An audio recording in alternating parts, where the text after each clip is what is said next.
Às vezes me perguntam, porque eu trabalhei 17 anos com Paulo Freire, aliás, para minha alegria, foi meu orientador de doutorado, e quando ele foi secretário de Educação na capital, durante 2 anos e um pouquinho, eu estava com ele, depois ele saiu e eu continuei no cargo de secretário. Paulo Freire, às vezes me perguntam, o que Paulo Freire diria agora, se aqui estivesse, sobre a educação, Brasil?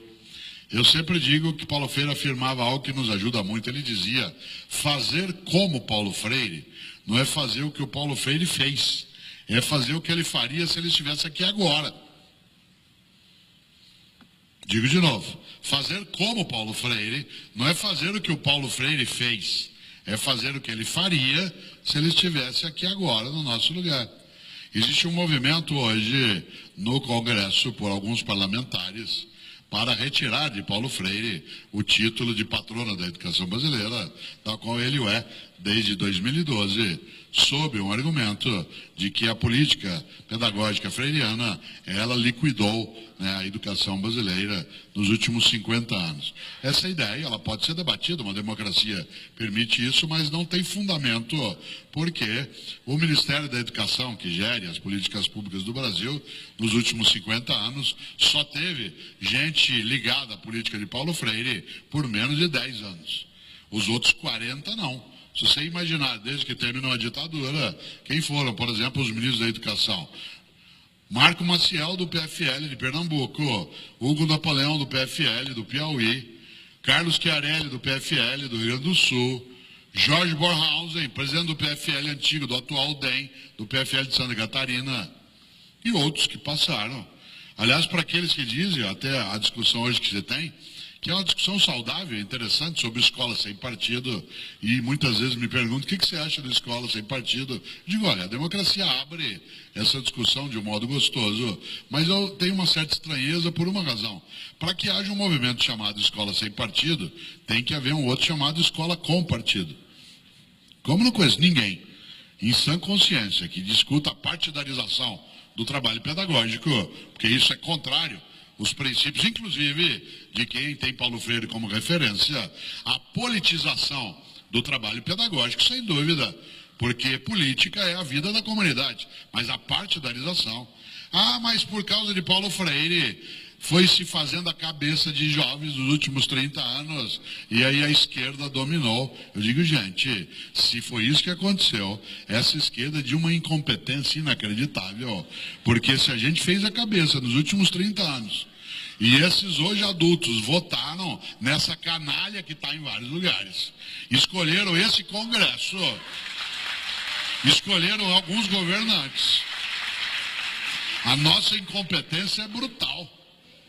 Claro que o debate tem que ser feito, ele é bem-vindo, mas, por exemplo, caçar, né, o título de Paulo Freire é estranho num país em que ele é a referência mundial em relação também à educação. Ele é a terceira pessoa mais citada, né, entre as referências científicas de todas as áreas de seres humanas no mundo, né? Se ele fosse o engodo, como alguns dizem, né, aliás, alguns dizem que Paulo Freire era comunista, imagina. O pai de Paulo Freire era militar. O pai dele era capitão da Polícia Militar, né, de Pernambuco, foi sargento do Exército, né, no Brasil. A mãe dele era uma pessoa que tinha várias organizações da vida ligadas à espiritualidade. E é interessante porque a obra de Paulo Freire, ela é antiga, não é velha. Aquilo que um dia escreveu o Fernando de Azevedo, aquilo que Rogers, com a discussão sobre nova escola ou escola nova, trouxe na psicologia, é antigo, não é velho. Aquilo que debateu Comênios, as reflexões de Rousseau, algumas das análises feitas por Karl Marx, elas são antigas, não são velhas. Cuidado para não cair nesse mundo em que se fala com excesso em pós-modernidade, cuidado para não cair na confusão entre novo e novidade. Há uma distinção entre novo e novidade. Novo é aquilo que vem, reinventa e permanece no tempo. Novidade é passageira. A área de educação escolar é cheia de novidade.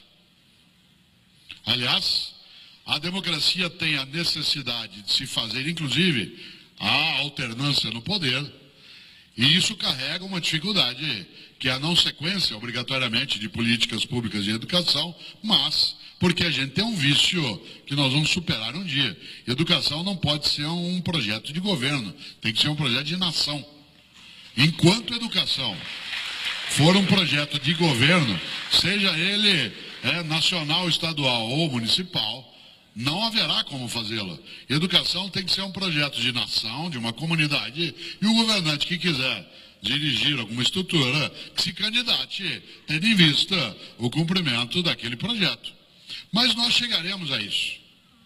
Nós estamos ainda, parodiando Churchill, nós estamos ainda no fim do começo, não estamos no começo do fim.